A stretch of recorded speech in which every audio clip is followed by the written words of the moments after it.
Bom, gente, por fim, eu cumprimento aqui do outro lado da tela o último entrevistado do programa de hoje, o eletricitário e o diretor da Associação dos Empregados de Furnas, a ASEF, e representante do Coletivo Nacional dos Eletricitários, o CNE, Vitor Costa. Vitor Costa, bom dia. Bom dia, Anderson. Bom dia a todos e todas que nos assistem ao vivo e aqueles que vão nos assistir aí ao longo dessa caminhada. Primeiro, eu queria agradecer aqui pelo espaço, mais uma vez ao Faixa Livre, e dizer que a gente está à disposição sempre para poder tratar aí, de alguma forma, dos assuntos do setor sob a perspectiva dos trabalhadores. É isso, a gente que te agradece muito, Vitor. Você sempre está disposto aqui a fazer essa discussão, esse debate importantíssimo com a gente a respeito do sistema do setor elétrico aqui no nosso país. Energia continua sendo um assunto que provoca muita polêmica aqui no Brasil, né, Vitor? Depois daquele período de ataques aí durante a gestão Bolsonaro, onde a principal marca talvez tenha sido aí a privatização da Eletrobras. E o governo Lula tenta, de alguma forma, realizar uma contenção de danos aí, digamos assim. Na semana passada, por exemplo, o presidente da República assinou uma medida provisória, o Vitor, com o objetivo de reduzir as tarifas de energia elétrica no país. A MP antecipa os recursos da privatização da Eletrobras para pagamento de dívidas contraídas para socorrer as distribuidoras de energia durante a pandemia e também na contratação de energia emergencial lá em 2022, durante a escassez hídrica aqui no Brasil. A meta é reduzir em 3,5% a conta de luz já em 2024, Vitor. No entanto, essa proposta do governo também estendeu os subsídios para as usinas eólicas e solares no Nordeste, e isso vai incidir na tarifa de luz aí dos brasileiros. Houve quem celebrasse, Vitor, essa medida, mas ela também trouxe preocupações para o médio e longo prazo. Só que eu queria deixar essa análise aí ao teu critério, Vitor. Como é que o CNE recebe essa medida provisória número 1.212? Ela favorece a população de fato? Por onde passa essa discussão a respeito dessa MP que visa reduzir a tarifa de energia no país, Vitor? Bom, é óbvio que o Coletivo Nacional dos Eletricitários sempre pensa numa lógica de segurança energética e modicidade tarifária. Modicidades tarifárias seriam tarifas mais módicas, principalmente para aquela parcela da população que mais precisa. Mas o que é interessante, né? A gente sempre se arrepia quando ouve falar em qualquer tipo de medida provisória para o setor elétrico. E a reação a essa medida provisória ela foi imediata. Porque a gente tem dois problemas muito claros. Primeiro, normalmente são soluções curtoprazistas, que é o que tem apontado aí a maioria dos especialistas. Você, no primeiro momento, vai ter uma redução, pode ter uma redução de 3,5% a 5%, isso ainda está relativo, mas é como se você estivesse asfixiando a tarifa, né? No efeito de asfixia, naturalmente, quando você tira as mãos do pescoço, vem um fluxo de oxigênio que era aquela demanda represada. Isso aconteceu diversas vezes na história do Brasil. Sempre que você tentou buscar soluções para um setor tão complexo, que fossem curtoprazistas, no médio e no longo prazo, essa conta veio a ser paga numa proporção assim, muito maior do que a intenção inicial. A repercussão, veja bem, o governo ficou 5 meses para editar essa medida provisória, tratou dela 5 meses, o anúncio foi de um tratamento de 5 meses para se buscar uma solução. A repercussão foi tão negativa que logo nos dias seguintes o governo estabeleceu um grupo de trabalho de 11 especialistas para pensar o setor elétrico brasileiro. Talvez fosse mais correto, por exemplo, buscar esses especialistas antes de editar a medida provisória. Né? Uma medida provisória é um instrumento da nossa democracia, né? É editada pelo Executivo, ela normalmente tem validade de 90 dias e podendo ser postergado por mais 90 dias. Durante todo esse período de tramitação da medida provisória, a medida provisória pode ser votada, aprovada ou rejeitada pelo Congresso Nacional, e ela também pode simplesmente, como se diz no legislativo, caducar. Essa caducidade ela se dá da seguinte forma: depois do prazo estabelecido para a medida provisória, caso ela não tenha sido votada, ela deixa de existir porque não foi a votação.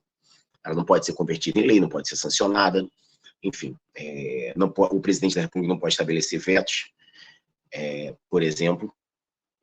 Só que, assim, durante todo esse período da medida provisória, tudo que foi feito por exemplo, suponhamos que se haja uma busca por essa securitização desses valores aí da Eletrobras. Se isso for feito durante esse período, isso não volta atrás, mesmo antes de ser votado. Estou tentando dar uns esclarecimentos até chegar ao ponto onde o que pensam os eletricitários sobre isso. Na verdade, a gente ainda está fazendo algumas discussões, buscando consenso, mas de maneira geral, a perspectiva não é positiva, né? Vamos pensar primeiro nesse grupo de trabalho. Dos 11 elementos do grupo de trabalho, se você pensar bem assim, Clarice Ferraz, o Tomasquim, a Rosimeire da Costa, do Conacem, talvez sejam aqueles que pensam de uma forma mais alinhada com os eletricitários a respeito dessa pauta. Mas os outros, a gente não imagina que pensem o setor elétrico visando favorecer os consumidores residenciais, aqueles que pagam e que sangram mais na conta de luz, né?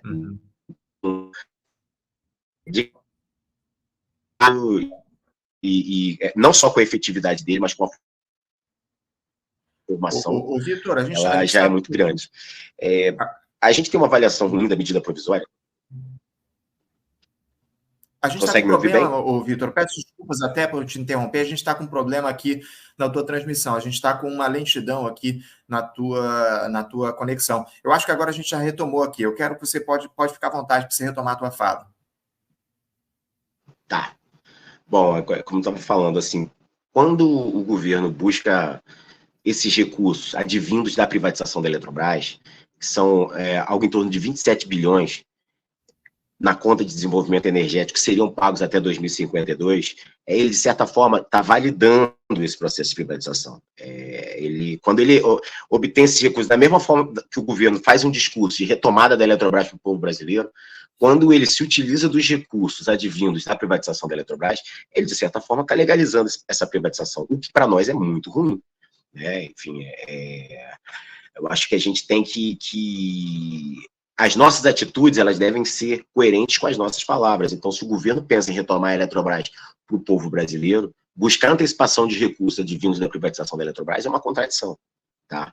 Esse seria aí o primeiro ponto.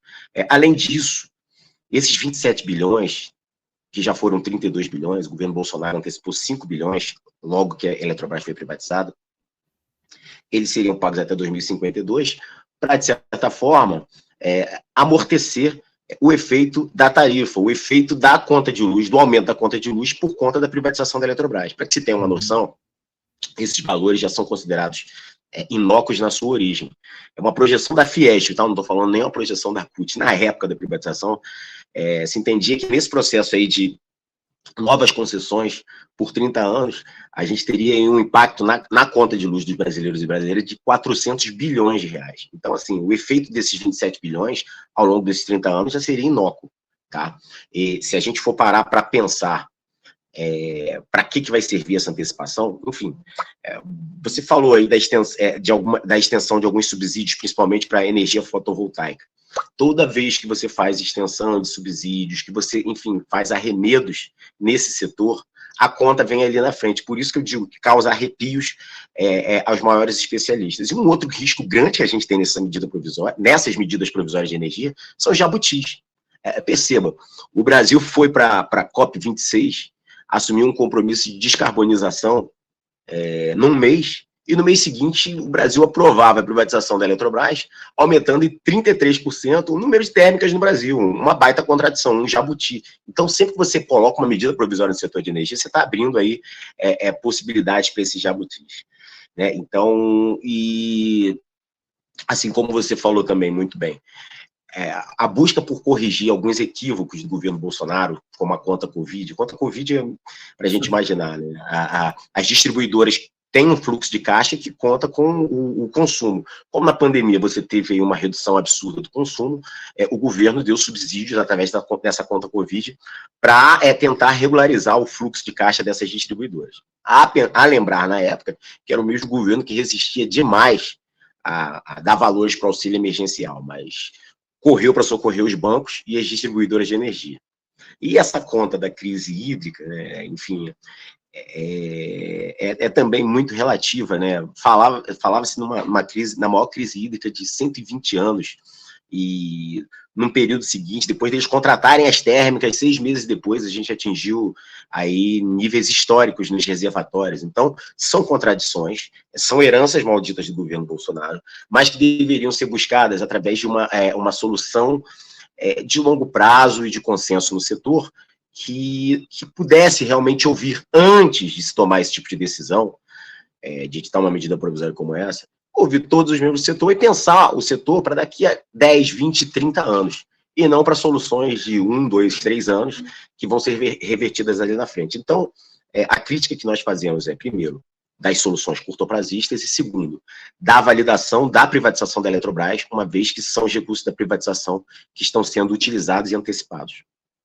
É isso, né, ô Vitor? Soluções curtoprazistas, imediatistas, e que a gente tem dúvidas em relação à sua intenção de fato. A gente vai discutir isso daqui a pouco. Mas antes eu queria aproveitar que você citou, como é que anda essa discussão dentro do governo, vocês do CNE, como é que anda esse debate a respeito da retomada da Eletrobras para o Estado brasileiro, da reversão da privatização da Eletrobras? Você colocou muito bem, né? Essa iniciativa do governo de antecipar os recursos da privatização para investir na redução da tarifa de energia, isso é um mau sinal, pelo que a gente observa. Como é que anda essa discussão internamente no governo? Você acha possível a gente recuperar a Eletrobras como um patrimônio do Estado brasileiro? Como é que está esse debate colocado dentro do governo hoje, a partir da pressão que vocês, eletricitários, têm feito, Vitor?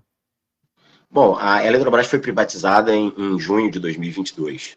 A gente tem aí quase 2 anos desse processo de privatização. 1 ano e 10 meses. 1 ano e 9 meses, talvez. Ela foi uma privatização completamente diferente das privatizações que se faziam no Brasil nos anos 90, e sem entrar no mérito do privatiza ou não privatiza, mas um modelo muito heterodoxo, né? Então, como eu posso dizer? Primeiro, foi uma privatização feita muito próximo de uma possível mudança de governo que veio a acontecer, né? E em novembro, o Lula já estava eleito. E também foi uma privatização que manteve a União um percentual de ações grande, que não aconteceu em outras privatizações, onde normalmente você tinha um leilão e abertos os envelopes, aquele que fizesse a maior oferta ficaria com a empresa toda. A União hoje detém ainda 43% a 47% do capital da Eletrobras.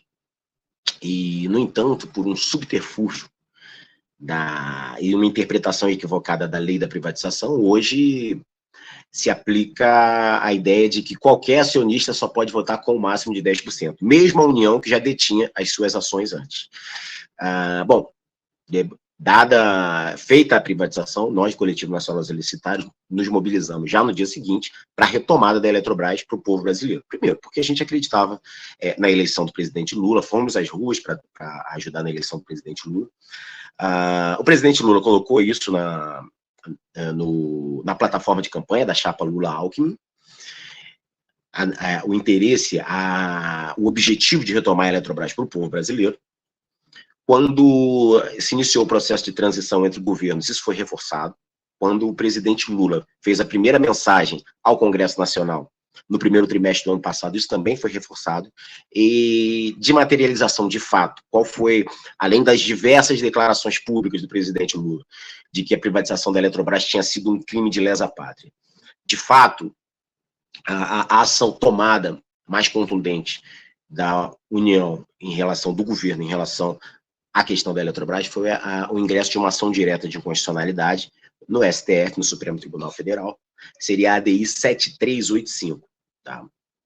E, enfim, o ministro prevento relator, o ministro Cássio Nunes Marques, ele recebeu diversos pedidos de amicus curiae, ouviu a Câmara, ouviu o Senado, ouviu a PGR, que deu um entendimento de inconstitucionalidade na ação, e de ilegalidade também, né? Isso fere claramente o direito societário. Você tem 43% de uma empresa e só vota com 10%, né? Isso é uma jabuticaba podre que a gente só tem no Brasil. E, enfim.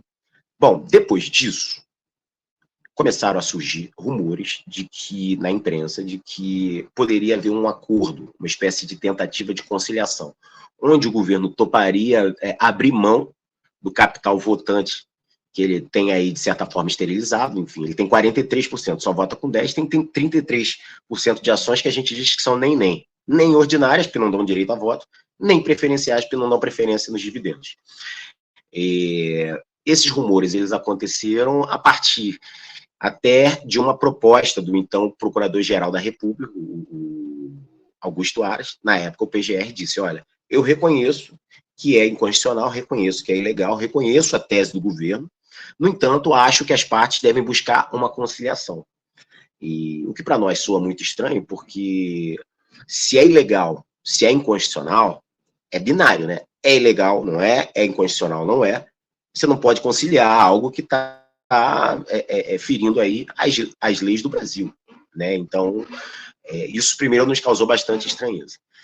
Bom, no final do ano passado, o ministro Nunes Marques... Desculpa, estou um pouco resfriado. No final do ano passado, o ministro Nunes Marques estabeleceu aí que esse processo fosse para uma Câmara de Conciliação. Nos primeiros 90 dias, as partes tiveram uma ou duas reuniões, acho que pelo menos daquilo que foi público é o que a gente sabe. Parece que não avançou muito, e a gente imaginou que, findados esses 90 dias, a gente ia buscar aí uma solução de avaliação de justiça mesmo, que o STF pudesse se debruçar e enfrentasse isso que é um verdadeiro arrobo, né, um Frankenstein societário.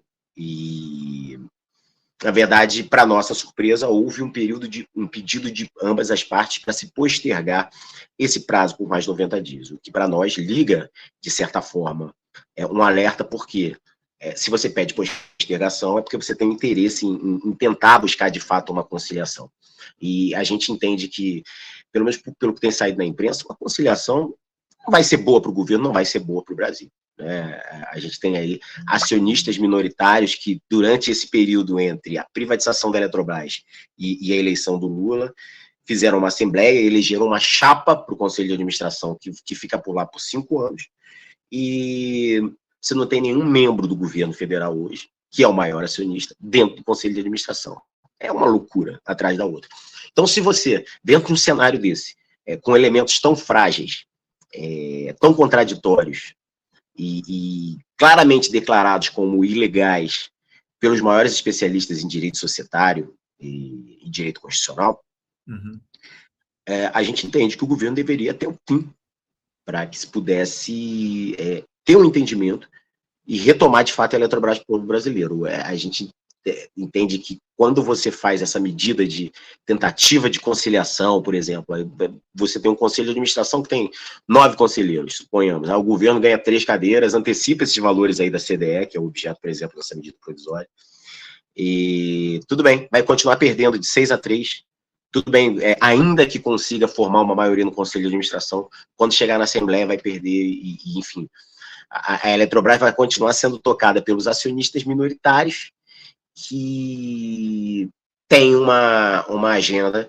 muito divergente daquilo que a gente entende que é bom para o Brasil. Tá? Então, assim, a gente realmente não está satisfeito com os rumos que esse processo está tomando. O governo deveria se posicionar de forma mais contundente e honrar, inclusive, aquilo que pediu na ADI, aquilo que foi pedido. A gente acha que o caminho é ir até o final, esse seria o primeiro grande passo. Agora, no momento que o governo parte com uma conciliação, no momento que o governo antecipa, através da securitização dos valores da CDE, desses 27 bilhões, e convalida, na verdade, confirma a privatização da Eletrobras, a gente está vendo aí um desalinhamento de expectativas gigantesco. Os eletricitários, de fato, não estão satisfeitos com os rumos que isso está tomando.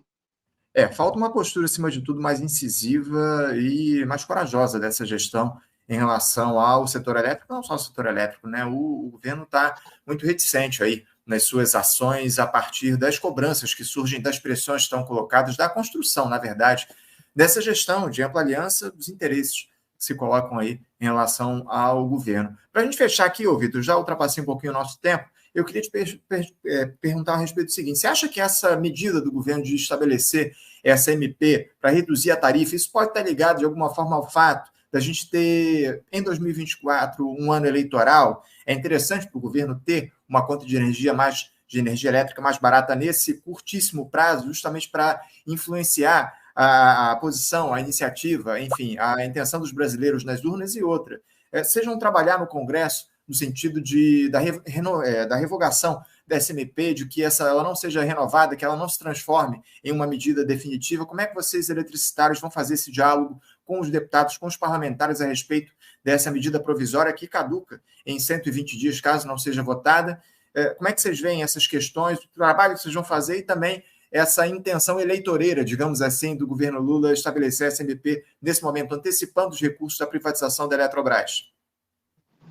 Bom, na verdade, assim, a gente vai fazer a gente já faz, inclusive eu estou em Brasília, a gente já faz um trabalho dentro do parlamento, primeiro para trazer o alerta de riscos, e segundo, para, de fato, tentar buscar reverter nos quadros, como aconteceu em outras medidas provisórias, para que a medida provisória não vá adiante, pelos problemas que a gente entende que possam existir. Mas qual é o grande problema?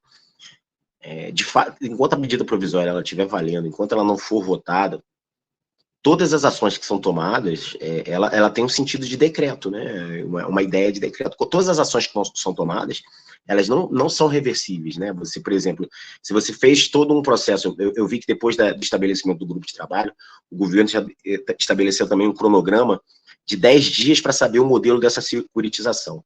Estabelecido o modelo e executada a securitização, a antecipação desses valores, mesmo que a MP caduque, isso não se reverte. Isso não se reverte, a não ser que você tenha uma nova medida provisória para reverter isso, que eu acho muito difícil.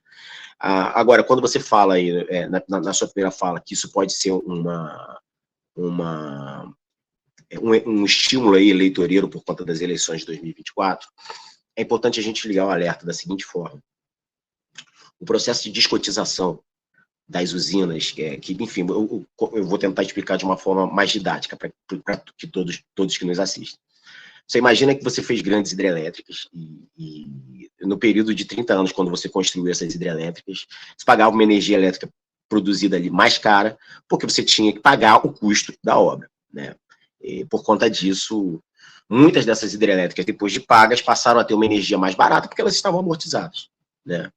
A maior parte delas da Eletrobras, 22 hidrelétricas. No advento da privatização da Eletrobras, essas 22 usinas hidrelétricas, elas mudaram o regime jurídico, elas passaram a ser descotizadas, ou seja, como se você estivesse vendendo energia elétrica de usinas que já estão amortizadas, mas como se elas estivessem sendo construídas agora, o que é um grande absurdo. Isso penaliza mais uma vez o consumidor. E esse processo é feito desde a privatização 20% ao ano. Não está sendo tão sentido agora, porque a gente está com os reservatórios cheios. Quando a gente está com os reservatórios cheios, esse processo ele de certa forma, minorizado, né? Mas a gente tem uma tendência, aí você falou de eleição, em 2026 a gente vai ter atingido 80% desse processo de descotização e com uma tendência de baixa nos reservatórios. O efeito na conta de luz vai ser imediato. Então, esse estabelecimento de soluções curtoprazistas, se for para as eleições de 2024, é mais um tiro no pé, porque não tratar do problema de forma estrutural, avaliar de que forma você pode reduzir e até reverter os efeitos dessa descotização, colocar a poeira debaixo do tapete, como eu disse para você, asfixiar momentaneamente a conta de luz, e daqui a pouco o oxigênio vai sair, é como se você tivesse uma mangueira de água, você dobra a mangueira, naquele momento você está ali segurando o fluxo daquela água, quando você abre, o fluxo vem muito mais forte. Estou tentando aqui ser didático, sem usar muito o juridiquês, nem a parte regulatória, mas é um entendimento de que, se agora você está buscando uma solução de curto prazo, num prazo que eu não digo que é nem médio, que é em 2026 é logo ali, a gente pode ter um problema muito grave. E, historicamente, todas as vezes que nós tivemos problemas graves no setor de energia elétrica, a classe política ela foi sempre muito atingida. Você vê agora aí, por exemplo, nesses serviços de distribuidoras privatizadas horríveis, em São Paulo, agora no Ceará, passam com isso aqui em Brasília, no estado de Goiás, e, enfim, efeitos de privatização que causam arrepios aos governantes, porque eles sabem que com desabastecimento e altas tarifas, a chance deles não se reelegerem ou não formarem sucessores é muito maior. A gente tem exemplos clássicos aí na história, né? A liberalização do mercado de energia elétrica desenfreada na Califórnia no final do século passado criou, por exemplo, talvez o primeiro grande outsider da política contemporânea, que foi Arnold Schwarzenegger, né, por uma descrença nos políticos tradicionais. O próprio apagão do Brasil, que foi ali entre 99 e 2001, ele quebrou o ciclo do PSDB. Então, os exemplos estão aí na história para serem mostrados, e aqueles que não aprendem com os exemplos históricos tendem a cometer os mesmos erros. A gente não gostaria de que isso acontecesse num governo que a gente entende que é nosso, ou que deveria ser nosso, mas cada um é responsável pelas suas ações e pelas suas omissões também. Então, a gente espera, de fato, que haja uma reavaliação do governo e, enfim, a expectativa seria que esse grupo de trabalho pudesse pensar realmente, de fato, no setor de energia de forma responsável, equilibrada e pensando sempre no consumidor que mais precisa de energia elétrica. Você foi para lá de didático nessa tua explanação, Vitor. Deu para entender bem o recado que você deu, a preocupação que está colocada em relação a essa medida provisória do governo Lula, os interesses que estão expostos, enfim. Vitor, a gente vai continuar acompanhando os debates, as discussões, continuamos aqui com vocês, fazendo essa interlocução com o CNE, com a ZEF, a respeito do quadro que está colocado para o setor elétrico aqui no nosso país e as soluções que têm sido construídas aí por essa gestão de ampla aliança. Muito obrigado, Vitor, pela tua presença aqui mais uma vez conosco. Te desejo um bom trabalho aí nessa articulação que você tem feito em Brasília. A gente volta a conversar em breve aqui no Faixa Livre. Obrigado, Anderson. Quero só fazer aí você me perguntou ontem, mas eu estava na correria, acabei não te respondendo. Entre o nosso último bate-papo e agora, eu também sou diretor de comunicação dos sindicatos eletricitários do estado do Rio de Janeiro, do Sintergia, então por isso que eu botei aí CNE, Sintergia e ASEF. E estou representando aí também o Sintergia, com muito orgulho. E é isso. Sigamos em frente. Eu acho que assim, o que a gente precisa fazer num governo que é de disputa é tensionar para que prevaleça aquilo que a gente entende que é melhor para o Brasil. A gente tem um tecido social brasileiro destruído pelo último governo, pelo governo Bolsonaro, em diversos setores da sociedade, inclusive no setor de energia. E não vai ser com soluções curtoprazistas, ou então com a validação da privatização da Eletrobras, que a gente vai resolver isso. É isso, vamos firmes.